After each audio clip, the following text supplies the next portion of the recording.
The final hours of the night, when the entire house is submerged in a breathless silence, only one sound remains in a room. The sound of breathing, heavy, broken, trembling. This breath does not seem to belong to a sick person. It seems like the breath of an animal trapped in a cage, one not allowed to escape, not allowed to scream. The faint light of a candle casts trembling shadows on the walls. A man lies on the bed. His eyes are open, but they cannot see. His lips move, but no sound emerges. His hands lie lifeless, as if the body has severed its connection with them. But he is alive. Very much alive. A girl sits beside him, silent, calm. Holding a spoon in delicate hands, she applies medicine to his lips, slowly, as one would feed milk to a child. That girl is his only world. She is his eyes. She is his voice. She is his breath, and she is his punishment. But this story did not begin here.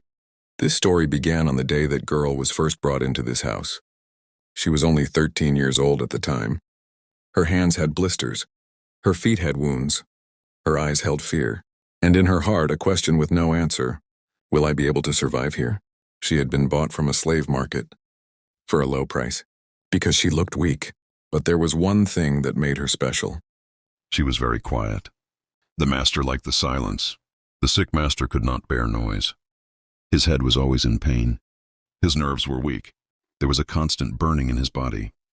The doctor had said, "He needs a nurse who is quiet, gentle, and obedient." That girl was the perfect choice. No one asked her name. Names are unnecessary for slaves. On the first day, she was given only one task: administer the medicine, give water, clean the wounds, remain silent. That is what she did. Days turned into weeks, weeks into months. She became familiar with every wound on the master's body. She learned the location of every pain. She began to recognize the ebb and flow of every breath. The master began to call her an angel. "You are a gift from God to me. Had you not been here, I would have died." She would only bow her head. But something else was alive inside her. A memory. A scream. A burning scene. Her father. Her mother. That field. Those whips. Those screams. That fire. All this was buried within her. But it was not dead. And then one day, she looked at the medicine carefully. One drop less. One leaf more. One tiny change. No immediate difference was apparent. But the seed had been sown. If you are feeling the depth of this story, subscribe to the channel. Here, we tell stories that shake not just the heart, but the soul, because the real truth is always silent, and silence is the most dangerous weapon. At first, the change was so subtle that even the girl herself was afraid. She would measure the medicine every day, fill the spoon, then pause for a moment, and pour one drop less, or add one tiny extra shred of an herb. No difference was apparent. The master remained the same. In pain, weak but alive. There was peace on his face too, because that girl was with him. He would tell her stories of his youth, of his lands, of his power, how he had bought, sold, and broken people. He narrated all this with pride, as if it were a tale of bravery. The girl would listen in silence, but every word was hammering like a nail inside her. After a few weeks, the first change came. A slight tremor started in the master's hands. When he tried to hold a spoon, his fingers would not cooperate. The doctor said, "It's a weakness of the nerves, an effect of age." The medicine dosage was increased. The girl continued her silent alteration of the medicine. Then his legs began to fail. He started stumbling while walking. He had to lean on the wall. His breathing became labored. He grew anxious.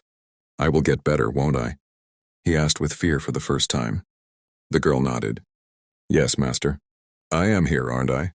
He began to depend on her even more. Now he couldn't even lift his own water. He needed help to change his clothes, to clean his wounds. That girl came even closer to his body. Now she was not just his nurse. She was his legs. She was his hands. She was his strength, and she was becoming his prison. Months passed. The tremor turned into paralysis. His hands became lifeless. His fingers remained curled. Walking stopped completely. Now he couldn't even get out of bed. His voice grew heavy. Words began to break. Sentences remained unfinished. The doctor was baffled. This illness is incomprehensible. It's as if his nerves are burning from within. No one suspected a thing, because that girl was an angel. She gave the medicine on time, fed him on time, cleaned his wounds, stayed awake at night, wiped his sweat. People would say, had this girl not been here, the master would have died long ago. And she would smile and bow her head. But inside she was settling an account every single day. Every drop was a memory. Every dose was a scream. Every breath was a debt. Then the day came when the master's voice vanished completely. He would open his mouth, widen his eyes, but no sound would come out. Only a strange groan. His eyes also began to dim. The line between light and dark began to blur. Now he could only hear, only feel. And he had only one sound available to him. That girl's. She had now become his entire world. One day tears began to stream from his eyes. He was trying to blink as if he wanted to say something. The girl came close to him. Bending down, she whispered softly into his ear, "Are you scared?" His eyelids began to flutter rapidly. She smiled. "Now you understand, don't you? What it feels like to be helpless." He could do nothing. He could only listen, only feel, only remain imprisoned. If you've made it this far, you must be truly gripped by this story. Where is this silent war heading? What will be its outcome? In the next part, you will see the moment when the truth will come before him for the first time, and his world will turn completely dark. Now the concept of time had vanished. The master did not know whether it was day or night. He only knew that sometimes he felt light, sometimes darkness. Sometimes there was silence, sometimes the sound of footsteps. And every footstep, that same girl, she had now become his clock. When she came, he knew he was alive. When she was late, fear awoke inside him.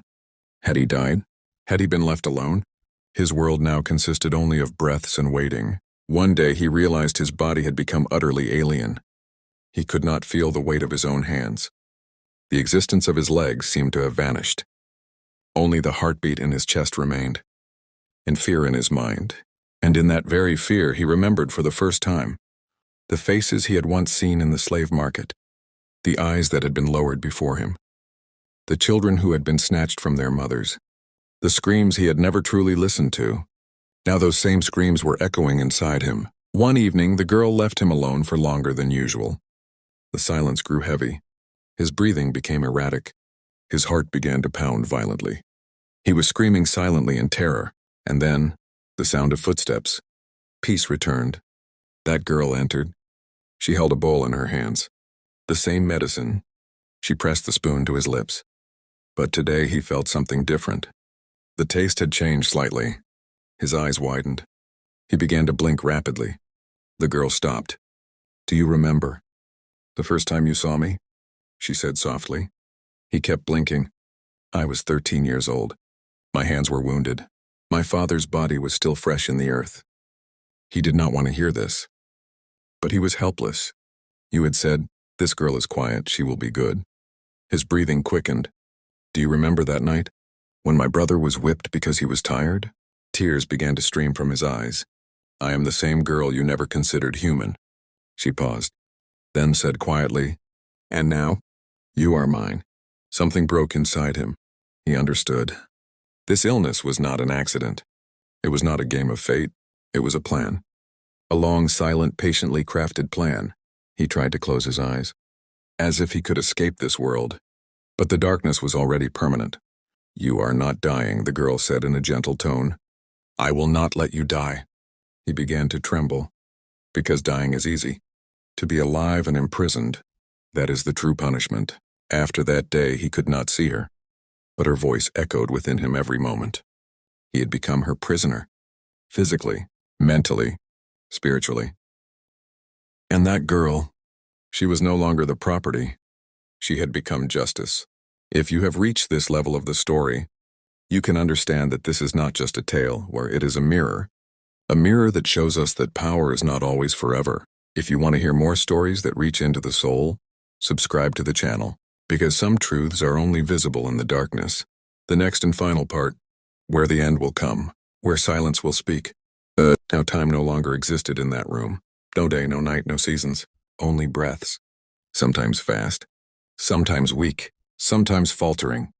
He had become a living corpse on the bed, his body completely lifeless, his voice completely silent, his eyes imprisoned in darkness. Only his mind was awake. Only his memories were alive. And memories are the greatest punishment of all. He saw his sins every night, The faces he had bought, the eyes he had forced down, the bodies he had broken. Now he himself had become a body, one over which someone else had control. The girl still came every day. The same hands that once trembled were now steady. The same eyes that were once filled with fear were now calm. The same silence that was once a weakness had now become strength. She fed him, gave him medicine, cleaned his body, opened the window to let in fresh air. But now there was no mercy inside her, only balance.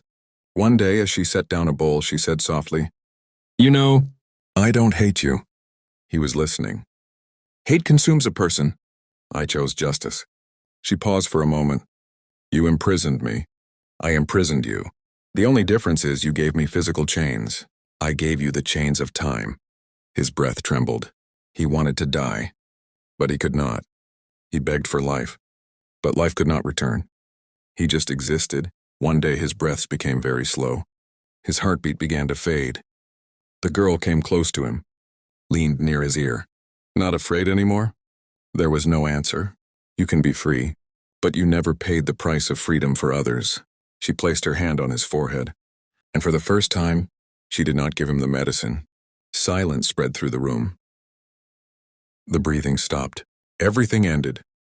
But the story did not end. That girl left the house that day. No noise, no celebration, no announcement.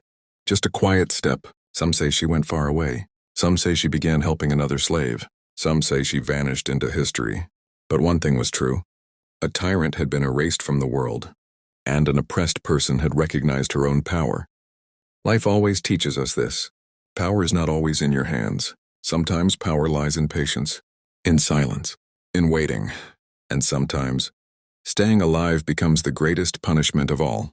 If this story touched your heart, if it made you think, then subscribe to the channel. Here we tell stories that are not just heard, they are felt. Because some truths do not die with time, they live on in our breaths.